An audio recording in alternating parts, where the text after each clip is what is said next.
Hello बच्चों, let's read the question. It says a bob of mass 1 gram is placed in the vertical electric field 100 volt per meter. Bob is given a charge of 20 microcoulomb. Time period of oscillation is T1.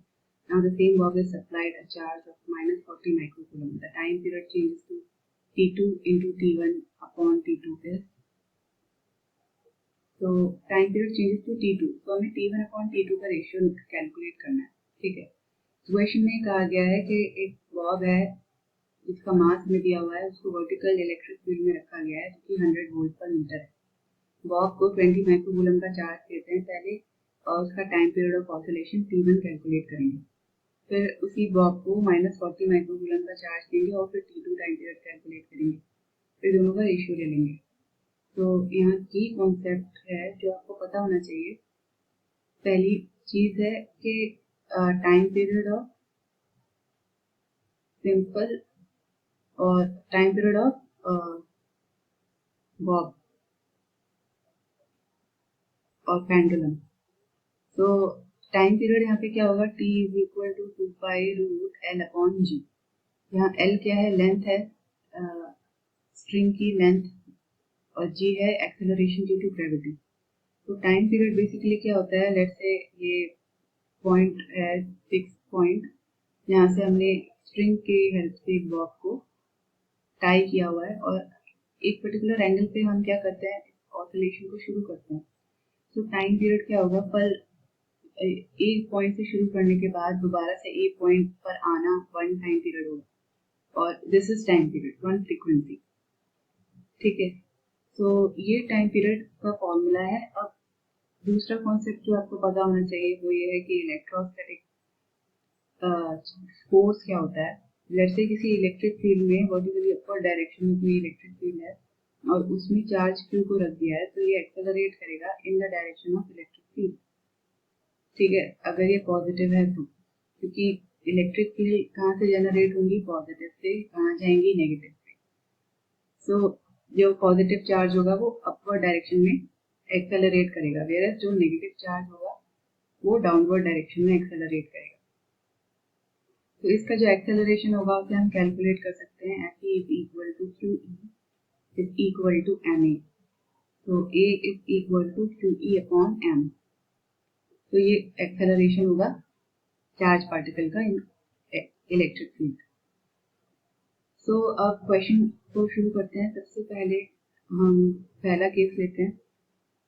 इस case में क्या है कि pendulum है और यहाँ ये Bob है और इस बॉब पे चार्ज है Q. कितना दिया हुआ है, 20 माइक्रोकूलम. सो 20 माइक्रोकूलम का चार्ज दिया गया है और इसे वर्टिकली इलेक्ट्रिक फील्ड में रखा है. तो let's say vertical upward electric field की डायरेक्शन है और ये यूनिफॉर्म है. ओके. तो ये यूनिफॉर्म इलेक्ट्रिक फील्ड है. इस केस में ये 20 माइक्रोकूलम का जो चार्ज पार्टिकल है उस पे जो फोर्स लगेगा वो अपवर्ड डायरेक्शन में. ठीक है. तो let's say this is force QE और डाउनवर्ड डायरेक्शन में फोर्स लगेगा ME. ठीक है. सो जो एक्सेलरेशन है, नेट एक्सेलरेशन कितना होगा पार्टिकल के, G डाउनवर्ड डायरेक्शन में लग रहा है और A अपवर्ड डायरेक्शन में लग रहा है. तो यहाँ पे एक्सेलरेशन कितना हो जाएगा, G minus A, sorry G plus A होगा. वो ऐसे जैसे आप ये समझिए कि ये एक पर्टिकुलर ऑब्जेक्ट है जो कि रेस्ट में है और इसके ऊपर एक्सेलरेशन लग रहा है अपवर्ड डायरेक्शन में. सो हम एक स्यूडो फोर्स अप्लाई करेंगे जो कि डाउनवर्ड डायरेक्शन में होगी MA. सो जो नेट फोर्स होगा F नेट वो क्या हो जाएगा, MG प्लस MA. तो जो नेट G इफेक्टिव यहाँ पे आएगा कैलकुलेट होगा वो होगा G प्लस A. तो अब यहाँ पे टाइम पीरियड जब हम कैलकुलेट करेंगे तो कितना आएगा, 2 pi root L divided by G plus A. ठीक है, ये T1 होगा. तो T1 is equal to 2 pi, let's say T1 यही है फर्स्ट इक्वेशन. सेकंड केस में क्या है, जब हम चार्ज नेगेटिव कर देंगे बॉब के ऊपर. ठीक है, वर्टिकली अपवर्ड डायरेक्शन में इलेक्ट्रिक फील्ड है और -40 माइक्रोकूलम का चार्ज हमने अप्लाई कर दिया। तो डाउनवर्ड डायरेक्शन में फोर्स एक्ट कर रहा है mg, और एक्सेलरेशन जो होगा चार्ज का वो नेगेटिव होगा, डाउनवर्ड डायरेक्शन में होगा, फोर्स जो लगेगा वो QE नेगेटिव होगा। सो लेट्स से इसकी वजह से जो एक्सेलरेशन है वो डाउनवर्ड डायरेक्शन में है, तो हम एक सूडो फोर्स अज्यूम करेंगे। अगर ये ऑपोजिट डायरेक्शन में फोर्स अप्लाई होगा m into a, तो g इफेक्टिव कितना हो जाएगा, g माइनस a। तो टाइम पीरियड t2 कितना होगा, 2 pi root l divided by g minus a।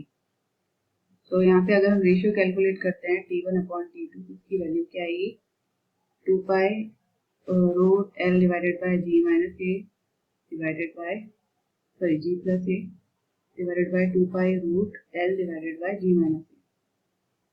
तो रूट l से रूट l कैंसिल हो गया, 2 पाई से 2 पाई कैंसिल हो गया, और यहाँ पे क्या आएगी value, g minus a divided by g plus a। ठीक है, अब a हम कैलकुलेट कर लेते हैं। तो यहाँ पे जो एक्सेलरेशन होगा दोनों केसेस में अलग होगा क्योंकि चार्ज अलग है।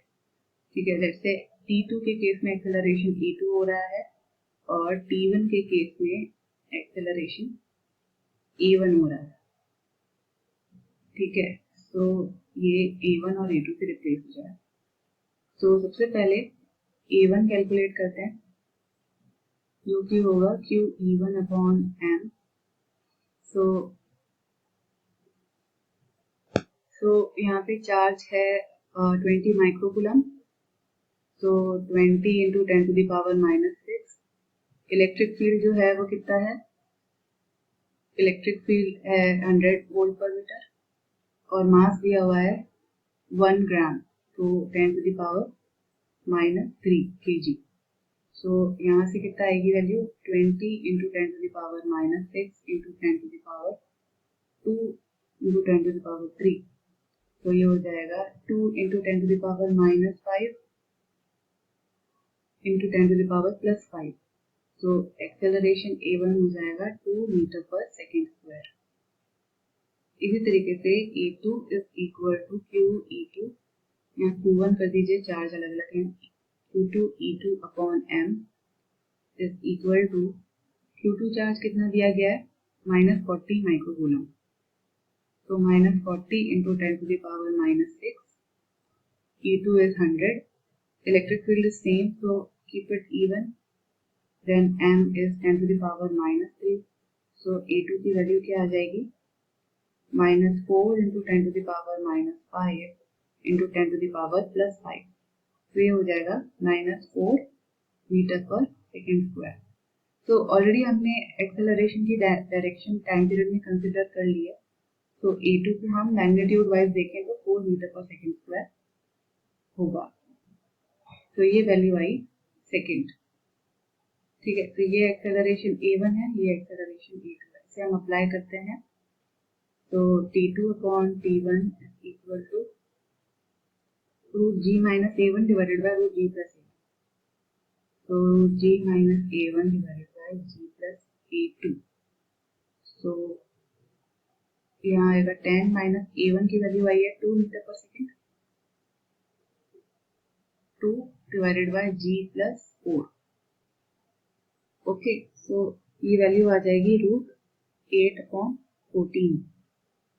तो t2 upon t1 is equal to root 2 4 जा 8 2 7 जा 14 रूट 4/7। और यहाँ पे t1 बाई t2 का रेशियो बोला है, हमने कैलकुलेट किया t2 बाई t1, तो t1 बाई t2 क्या हो जाएगा, root 7/4। Okay, so the correct option is option number D, root 7/4. I hope you understood it well. Best of